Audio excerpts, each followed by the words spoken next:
Okay, so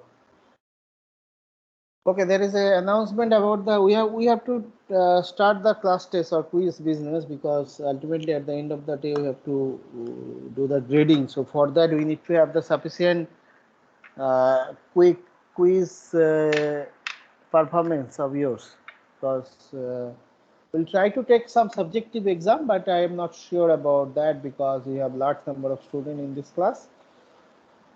So, but we will take some number of quizzes, say 6, 7 or something like that. So let us start from the 2nd of September. So now it's time to use those Thursday. Today is the Thursday, so next Thursday we will have a first quiz one. Okay, so that is, and syllabus we can decide. It may be the all the classical crypto system, the lecture note 1,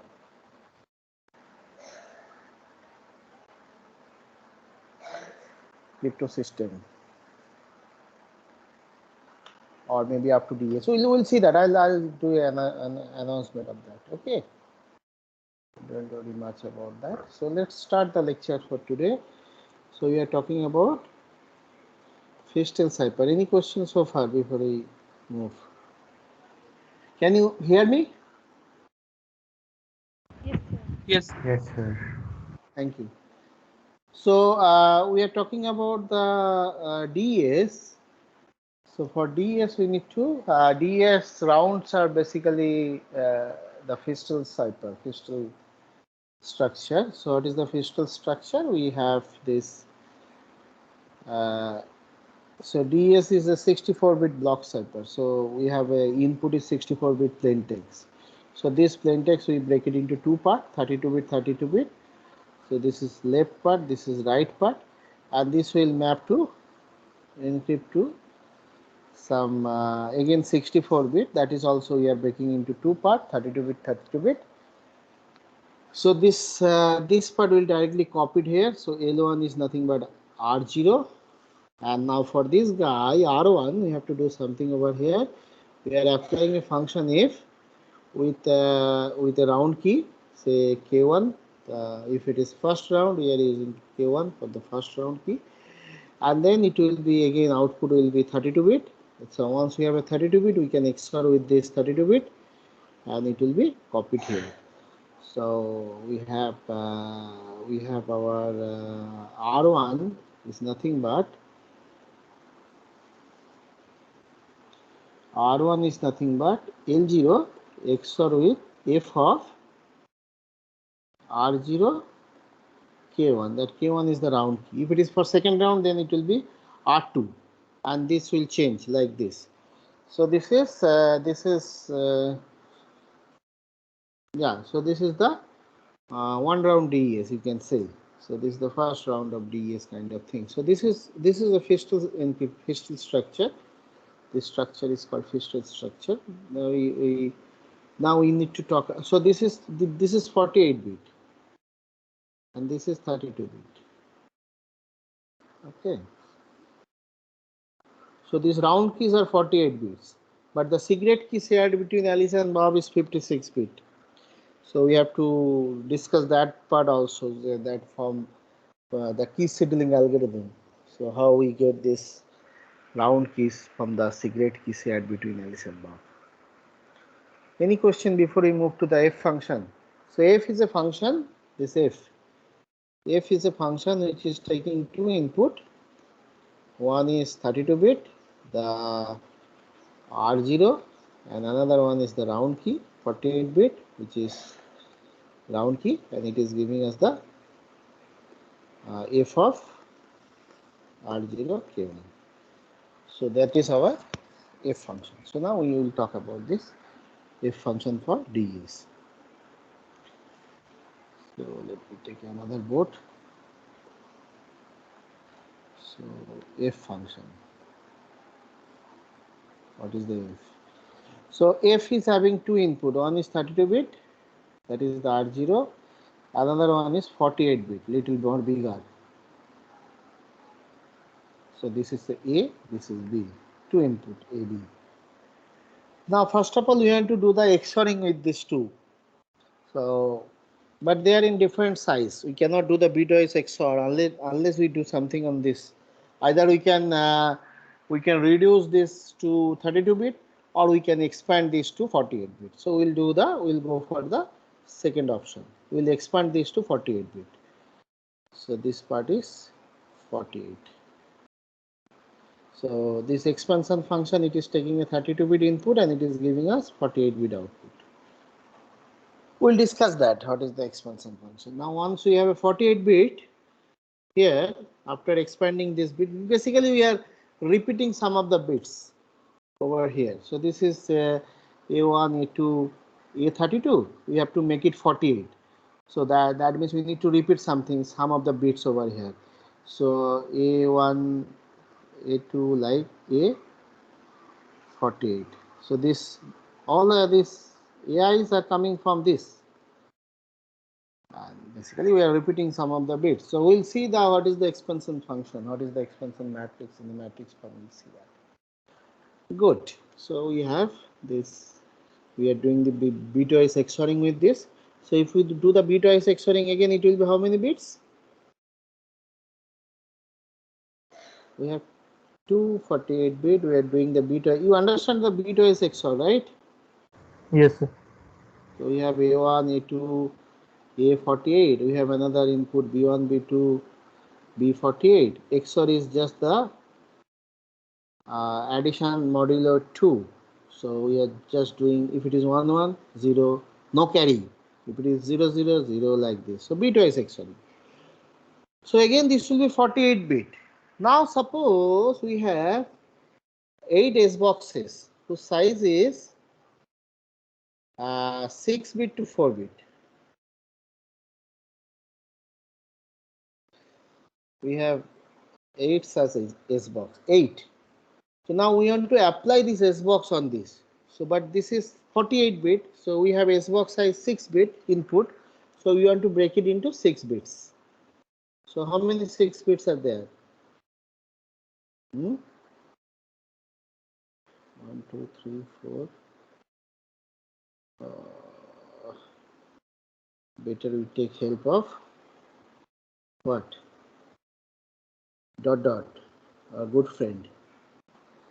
Dot dot dot dot dot dot dot dot. Yeah, so this is our say first 6-bit x1. This is our second 6-bit x2. This is our last 6-bit x8. 8 into 6, 48. So 48 bits. 48 bits we can just break it into blocks. Why you are doing that? Because we have some function which can take the input of 6-bit. So we have to somehow break it into 6-bit. Now we have given for DS, we have given 8 such S boxes, S1, S2, S8. Okay. So we apply S1 on this. So this is 6-bit. We apply S1 on this. We apply S2 on this 6-bit. So we have total 8 such S box. We apply S8 on this. So this is S box. So this will be output 4-bit. Each of this S box will output us 4-bit. So then how many bits this is now? So each is 4-bit. How many? 32. 32. Thank you. So now we have a 32-bit. Then we apply a permutation on this to shuffle these bits, and this is our f of AB. So P is a permutation. We'll discuss this P, S box, all these things. Okay. Is this clear? This function f. So we are using the substitution over here. We have 8 substitution function given by the designer. Those are given in the table. We'll see how to do that table lookup to get the value of this S box. So that will take the 8-bit input. So it will take 8-bit input. There are 0 1 bits. So 0, 0, 1, 1, 0, something like that, and it should give us 8-bit output, maybe 1, 0, depending on the S box and there. So we should know explicitly the explicit the function of this S box should be given. So they have given this S box in a tabular form. Okay, so any question before we go to the detail of this? Sir, does it mean that our function f is expansion followed by this XOR and then S block and then permutation? Yeah, it is first we are expanding this this part, that right part of the, this is our R0, R0, and this is our round keys. So we are first expanding this to XOR with the round keys, and then after that we are using substitution on this output, and then we are doing the permutation. Now we are shuffling the bits. Yeah, so then we are getting the output. So this is again 32-bit. And this 32-bit again, we are, if we go back to the Feistel structure, we are again XORing with the left part L0 to get the this thing. So this is what we are doing in encryption, what Alice is doing. Now we have to think about Bob also. Bob has to decrypt it. So for that we need to sort of inverse, we need to do the reverse of this function. I mean, what do you think? So if you go back to that Feistel structure again,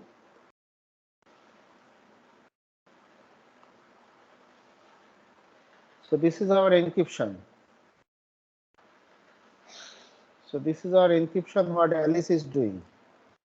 Now we have to decrypt it because otherwise nobody will accept this. So for this is encryption. Now for decryption, what Bob has to do, for decryption we are here. We have the L1 R1 and Bob has to get back L0 R0, right? That is the what is decryption is. This is the plain text, this is the ciphertext, and for decryption we have the input is the ciphertext and we should get back the plain text. So intuitively this part, so this part is fine because this part R0 is nothing but what? L1. L1. So that is directly we are getting.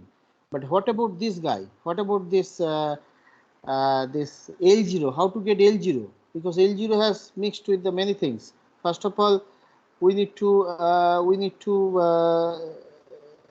so intuitively, are you thinking we are going to inverse this?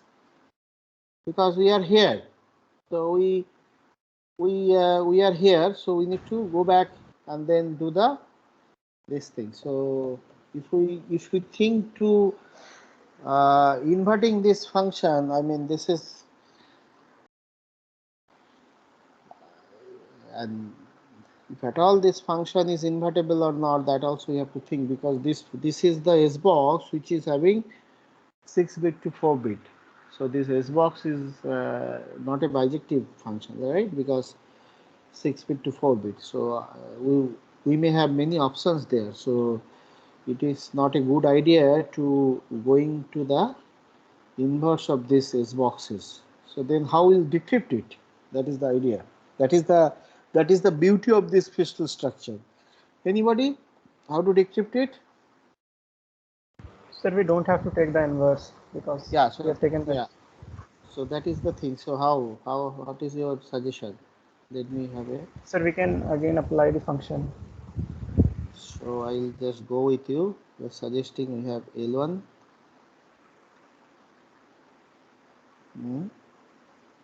Or we write that both the thing. We had the picture. Where we have? This is the picture.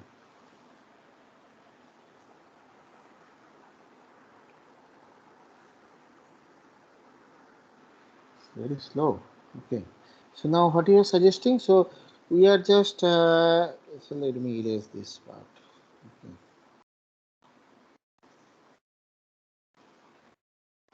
Yeah. So we need to get back L0. So what you are suggesting? Sir, we can just take, we don't have to take the inverse of the function. We can again directly apply the function because we have just taken the XOR and the permutations. Yeah. So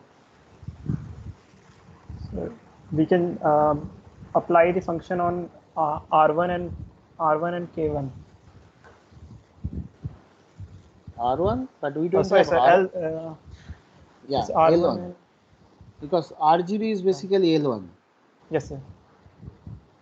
See, we need to get back L0. So we need to we need to have this one. So if we know R1, right, for decryption. Bob knows R1. So if Bob has to get back L0, Bob has to XOR with this output. This output. Then if we XOR this with this R1, we'll get back L0 because L0 is nothing but this output. If we say f of a comma b, something like that, f of a comma b XOR with R1. So we know R1. We know R1. If somehow we know this one, so R1, sorry, not L0. This is R1. I messed up. This is, sorry. What is the function? Function is our R1 is nothing but L0 XOR with F of F. K1 R0. F output. Now we know this one. We need to get this one. So if we can just with R1, if we can just apply F on that, then we'll get our L0. That is what we are looking for. We need to get L0. So for that, this F of what? F of this is F of what? So R1 XOR with F of R0 K1. R0 K1. That is our L0, but R0 is nothing but L1. L1 Bob knows. So this is R1 XOR with F of L1 K1. So we just again apply F on by taking L1 because L1 is nothing but R0. So that is the idea. So we just take F with the same round key. So this is on L1 and then we XOR with this with this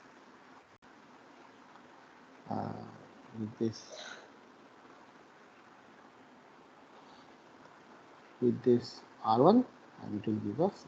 Is this okay?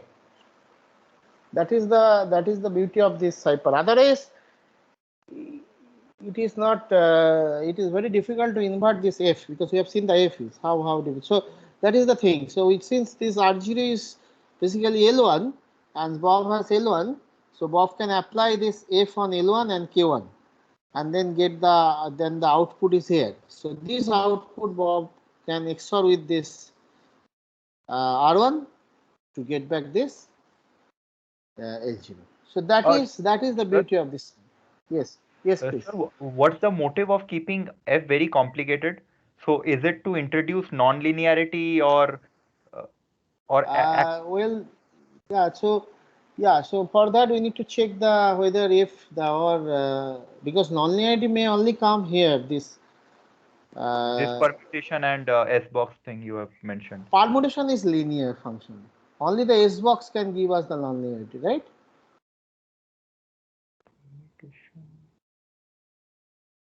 This expansion, all these things we can express as a linear function. Only thing here, the nonlinearity comes only here. So this part we have to think.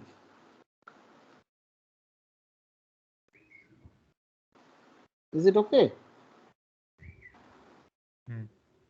Then why to keep encryption function very complicated?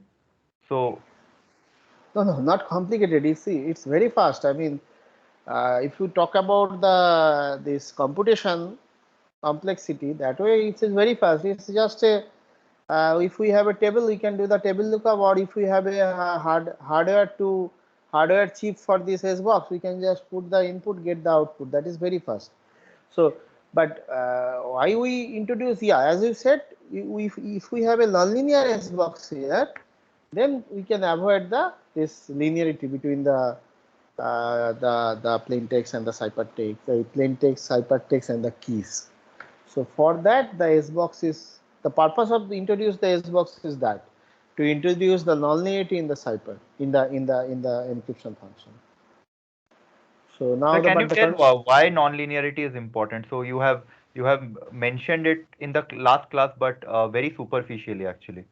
So no, if we don't have nonlinearity in the this thing, like basically the output ciphertext is a function of the plain text and the key. So if it right. is a linear function, so key is sum of the bits like alpha 1, alpha 2, alpha, say if key size is 128 like this. Now if your plain text is M1, M2, M28, say if it is AES. Now if these are now you are getting the ciphertext like C1, C2, C20.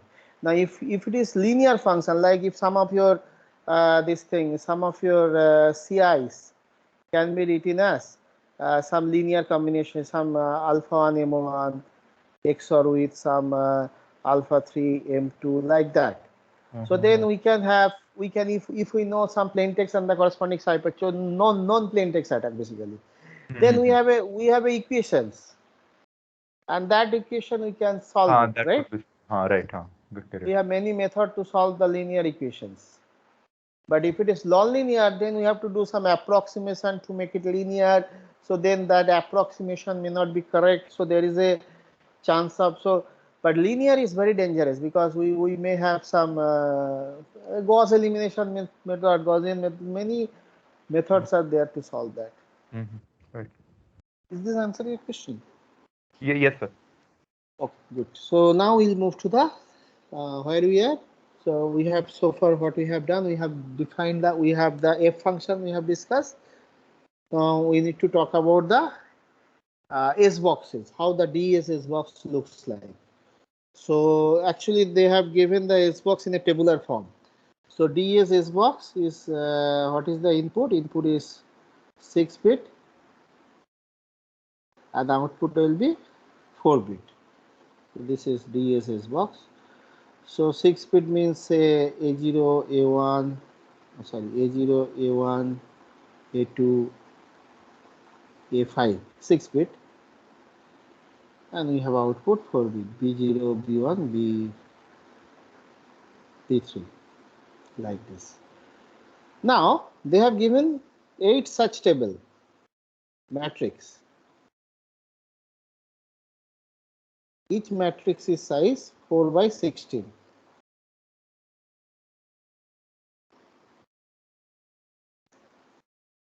Okay, so this is 4 cross 16 matrix. So if it is 4 cross 16, this is how many rows are there? There are 4 rows. This is row number 0, row number 1, row number 2, row number 3. And this is column number. How many columns are there? 16 columns. Yeah, so you can start with 0 to 15, 0, 1, 2, like this.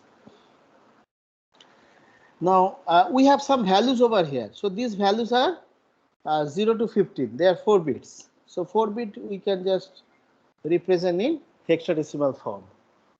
So just we can just have something like 0, 1, 2 up to 9, then A, B, C, D, E, F, or 10, 11, 12, 13, 14, 15, up to F. This is the hexadecimal form. So these bits are basically 4 bits. I mean the hexadecimal form. This could be say 2. This could be this is given by them, by the designer. This could be 3 like this. So these fields are given by them. Now this is one S box they are telling. Now how to do the table lookup? So we have some input in the S box. So this is A0 to A5. Now we take A0 and A5. This is 0 or 1. This is 0 or 1. So this will denote the row number because this is 2-bit. So 2-bit is either 0. If it is 0, 0. So how many possibilities? 0, 0, 0, 1, 1 0 1 1. So if it is 0 0, then it is 0 1 2 3. So depending on the value, we will go to that particular row. So if it is this one, if it is 1 0, then we will go to this row number 2. Okay, and then this one, this A1 A2 other 4 bit, A3 A4. This one will represent the column number. Column number. So this is 4 bit. 4 bit, what? How many possibilities? 0 0 0. So that is 0. 0 0 0 1. That is 1. 0 0 1 1 0 2. Like this. So we have all 1 means we have 15. So we get the column number. Suppose it is say 4. Suppose our value is like this 0 1 0 0. This is 4. So we come here and we take this field as the output. If this is say 8, then the 8 is the output for this. Is this clear? That is the way we look at the S box. So now the value and all these things, so we'll just see the slide to get this. Is this clear how to look at the S box? So that means if we have this input like this, so this is so we take 1 and this is 0 and this is 0 1 0 0. If this is the input, then we take these two as a row. This is 2. We go to the second row and then we take remaining this 4 as a column number. This is basically 4. We go to the this row and then after going there we fetch the value over here. Suppose this value is 8. I'm not telling this is exactly 8 from that their S box. I cannot remember that. So I'm just randomly putting a value over here 8. If this is 8, 8 means what? How to represent 8 in 4 bits? Sir, 1000. 1000. So that is the output. 1000. So that is the output of this input. So that is the way we do this table lookup of this S box. Is this clear? Before we go to the this thing, we now want to see the S box. I have to open this slide. Just a minute. Lecture note 2. Sir, can you repeat again how to choose the row number and column number? Yeah, I'll do that.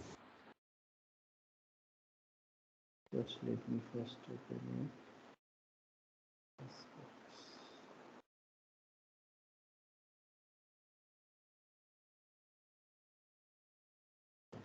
Okay, so just yeah, so row number, column number, we just, so this is 6 bit. S box is taking 6 bit input. 6 bit input means the A0, A1. This is our A0, A0, A1, A2, like that, A5, last one. So now we take the first and last bit, A0 and A5. So if you take that, it is binary bits. So it has 4 options, 0 to 3. So that value of that will give us the row number. Suppose if this value is this one, 1 and 0. So that is 2. So we just concentrate on this row number 2. And then we look at the other these values. So other values is A1 to A4.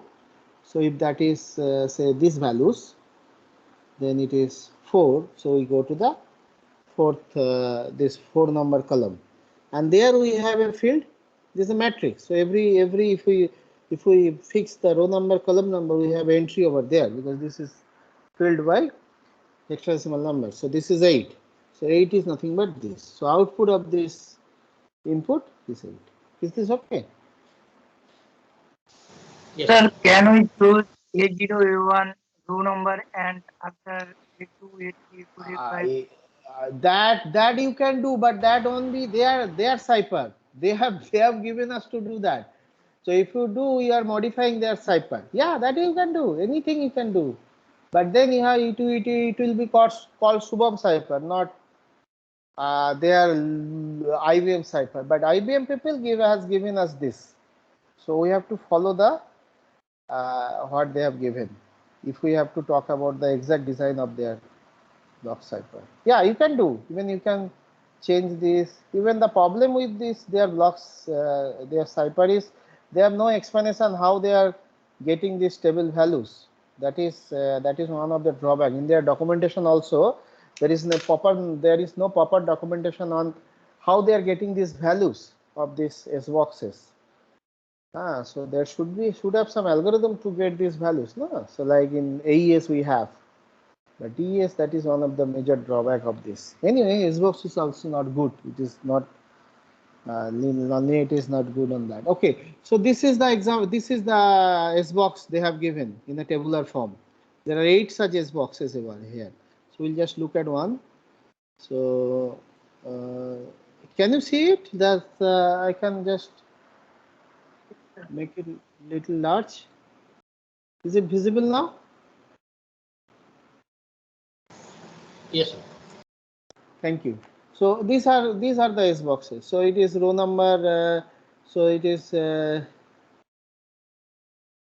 So it is just row 0, row 1, row 2, row 3. Then column 0, column 1, column 2, column 3, like this. Column 15. Now we took the row number 2. So we want to know the S box of that particular input which we have drawn in the board. So row number 2 and column number 4. So 0, 1, 2, 3, 4.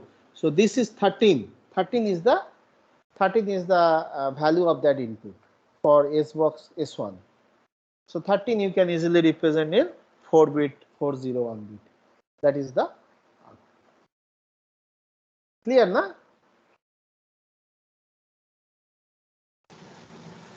Yes. Yes, sir.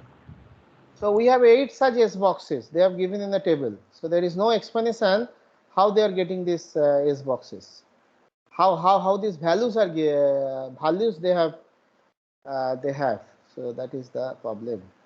So let me go to the expansion function. So we did the expansion over here.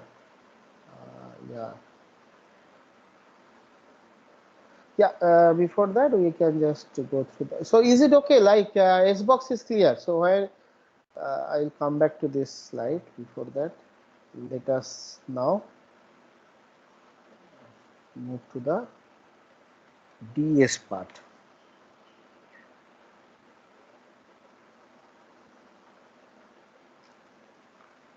Okay, so this is the S box they are using. So now come to the DS. So DS is basically a, sorry, I should not use the red one. This is my favorite color. So it is a 16 round Feistel cipher.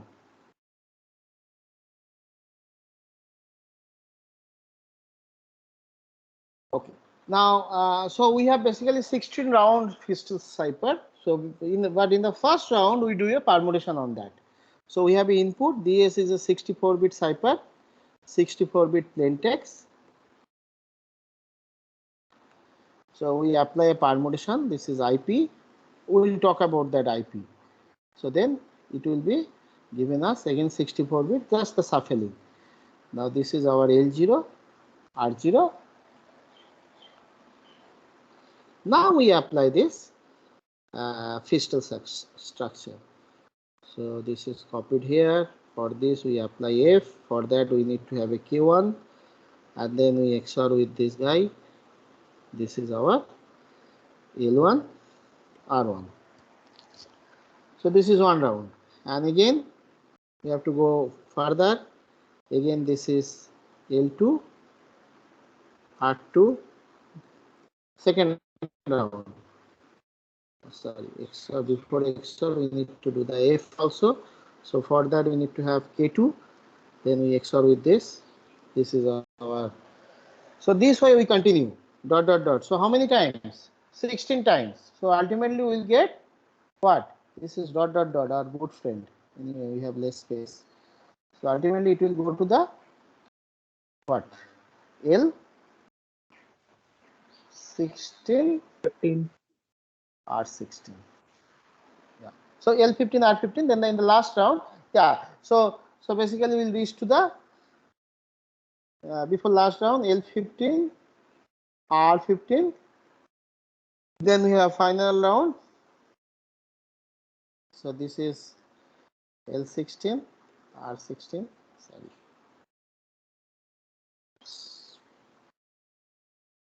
Yeah, L16.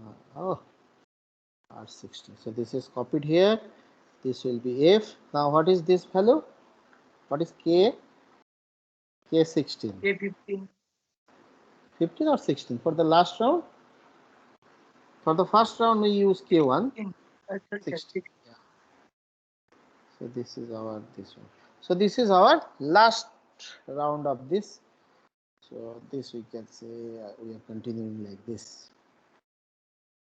So now what we do after the last round, we just swap this. We just swap this. We just take this part here and this part here. Now this is again 64 bit. Now we'll use inverse permutation of this. First one, initialization, initial permutation. Just we are shuffling the bits. And this is our ciphertext. So this is our and this KIs are coming from the key scheduling algorithm. Key scheduling algorithm, and which is taking the input as a secret key shared between Alice and Bob, whose effective size is 56 bit. Okay, so this is the diagram. So this is our DES. So DES is a 16 round fiscal structure. So we have this is first round F0. I mean F1. Sorry, this is second round F2. And this is the last round. Last round is having one extra operations, two extra operations. One is this fiscal structure, and another one is this one. Swapping these positions, and another one is this. So first round and last rounds are different, but other round are basically typically fiscal structure. Only first round we are just doing in the first round we are doing shuffling the bits of the input, and then after that we are applying the fiscal structure, and then we are in the last round also, and then we are having another 15 round fiscal structure, and in the last round we have a fiscal structure, but on top also we have some other operation, like we are swapping this L and R, and then we are applying the inverse permutation of this. So we have used IP over here, and then finally we did IP inverse on that. So then that output of that is our ciphertext DS encryption. So yeah, is this okay? So this is a full round DS. So we have this is a 60 round block cipher. So this is basically a fiscal cipher.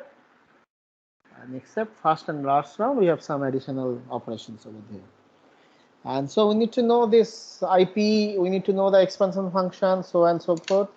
So let us do that. And also in the small f, we have used a permutation P. So we need to know that. So any question before you share the slide? Good. So let me just share the slide again, because I have to discuss this.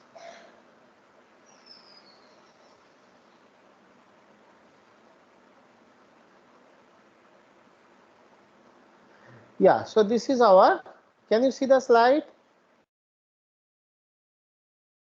Yes. Yes, sir. Yeah, so this is our, yeah, thank you. So this is our inverse permutations. So we have this, this is in a tabular form, matrix form. So we are shuffling the position of the input. So our input is a plain text of 64 bit.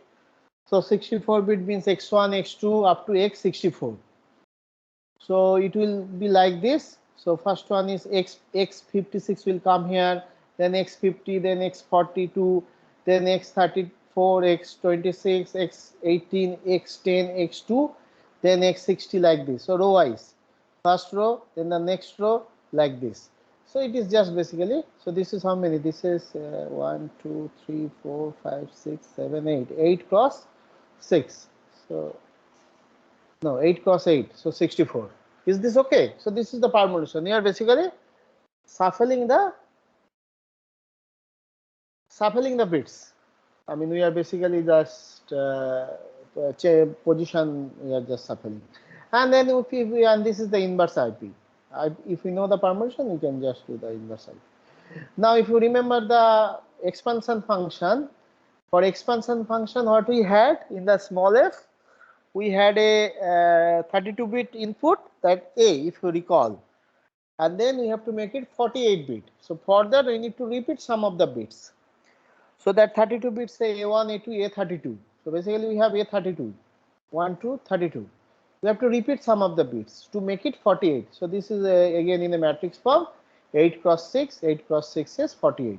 So basically we are repeating these bits, this first column and last column. So what is the output of that expansion function? So A32 will be here, then A1, A2, A3, A4, then A5, then again A4, then A5, A6, like this. So this is again given by the designer. If you want to change it, then it will be a modified DES. But if you want to know their exact design of the DES, you have to strict on this expansion function they have given.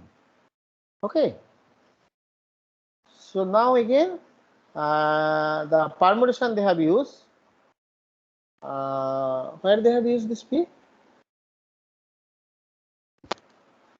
Anyone? Where they have used this P? Small P. F1. The end to get the F. Yeah, Inside in the small f function. In the small f function, they have used this permutation. So small f function at the end, we are having permutation on this 32 bits. So this is the permutation. So if that is B1, B2, B32, so B16 will come first, then B7, then B20, B21, B29, B12, B28, B17, then B1 again, like this. So we'll read like this: first row, second row, third row, like this. Okay. Very simple. So this is the permutation and the expansion business. So now we have to talk about what? Permutation we have discussed. This we have already discussed. Anything is left? So this part we have. What is this? This is, yeah. So this is the key scheduling algorithm we have discussed. So before that, anything is left? Let me just check. No. Is this okay? Any question before we move to the key scheduling algorithm?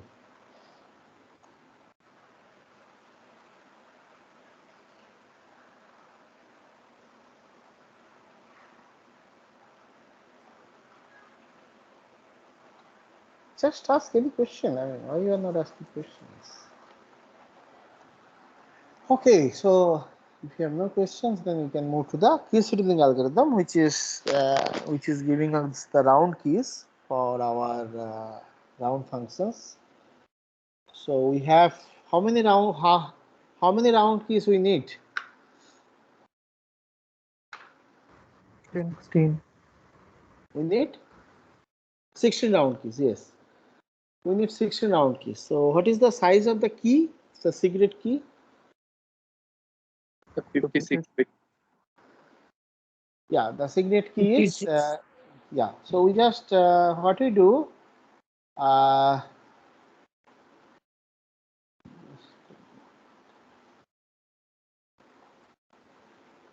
Yeah, so 56-bit round key, 56-bit secret key.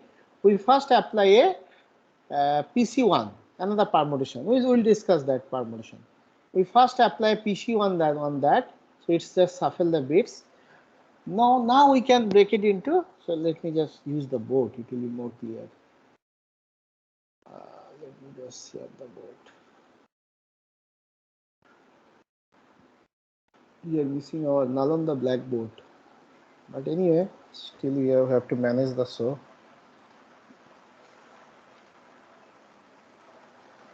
Yeah, so we are talking about key scheduling algorithm.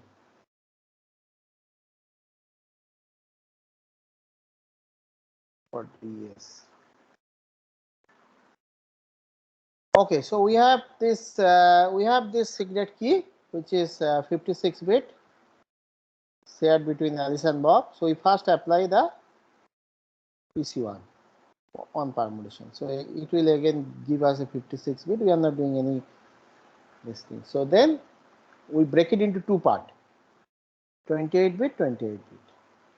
Now we'll apply the circular shift, left circular shift on both the part separately, simultaneously. Now how many times? Either one times or two times, depending on the which round key we are looking for. I'll come to that. So after doing this circular shift, again we have this how many bits? 56 bit. Then we apply another permutations PC2, which is giving a 56 bit input and it is giving us a 48 bit output. So this is our round keys K1. This is our first round key. And again for second round key, what we do? We just, can we make it off? No. Have to make it off. Maybe.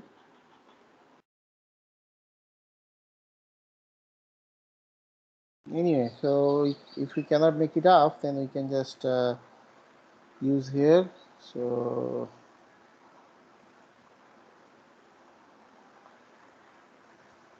this is our so this we are applying the. Sir, you can just click on it and drag upwards.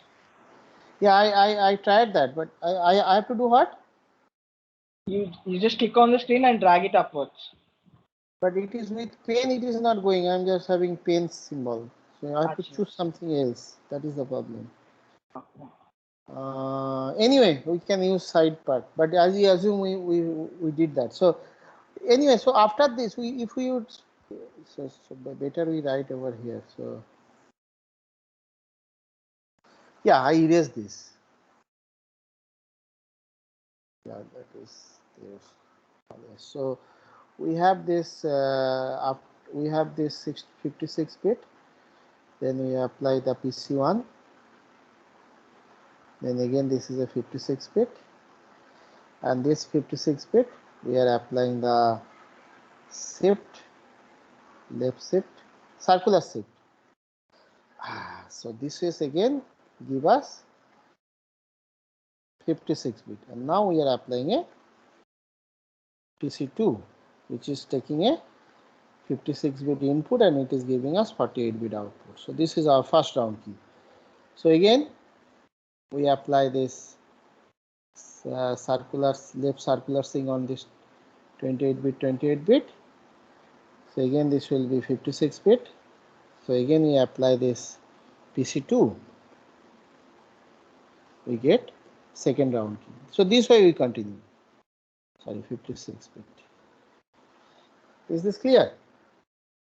Now this function, this left shift function we'll do once or twice depending on the round numbers.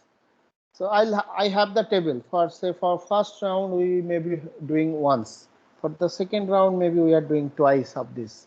So for round the round number, it depends on that. And PC1 is the permutation which is taking 56 bit input and it is giving us 56 bit output. But PC2 is also permutation, but we are truncating, we are omitting some of the bits. So it is a 56 to 48 bit. So now let us, any question before we show this PC1, PC2 and this thing. So let me again share the. So this LS for circular left shift, right? Sorry? So this LS, the left shift for circular, right? Yeah, left shift for circular. Yeah, we are doing the left shift, but circularly. Let me just. Where is this PC business?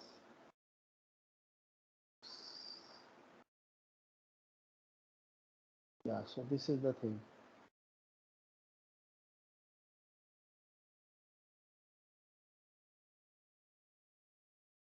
Oops.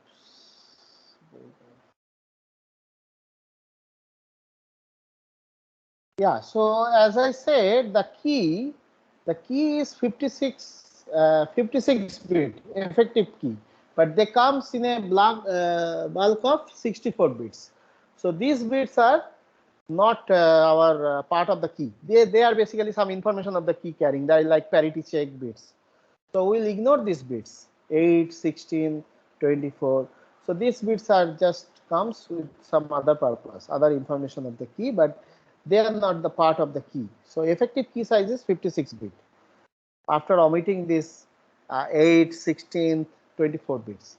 So this is our key input, but input comes with the 64 bit. And this is our PC1. So PC1 is a 56 bit input and 56 bit output, just the supplementing. So that X57 will come here, X49 will come here like this. So in the key, we'll have the number like 63 because 63 is the part of the effective key. 64 is not there. You won't find the 64 over here, or you won't find the 56 over here. So they are not the part of the effective key. Now this is our PC2. PC2 is taking 56 bit input and it is give us 40 output. So some of the key bits we are omitting. So you can see that. So this is 1, 2, 3, 4, 5, 6, 6 into 8. So 6 into 8 is 46.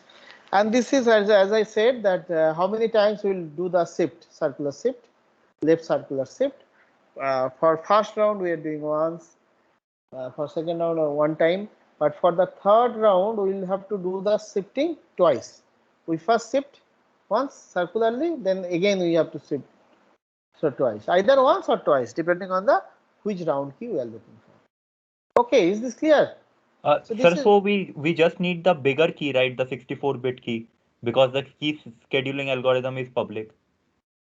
Key scheduling algorithm is public. All these permutations, all these expansion function, all are public. Only these values are not public. This input key, these values are not public. Other than that, everything is public. Okay, so I want you to think about the decryption. This is encryption. So decryption also we need to do this. So that I am not going to do here. So you just think about the DS decryption. Okay, so this is all about the DS. So in the next class we will discuss the cryptanalysis on DS, attack on DS. Okay. Any question before you stop? Sir, you have said that. Sorry. Please, one by one. Sir, you have said that there was no explanation for the S block in this given. Yeah, I mean the value where they have just given the table. But where from these values are coming? Are they following some?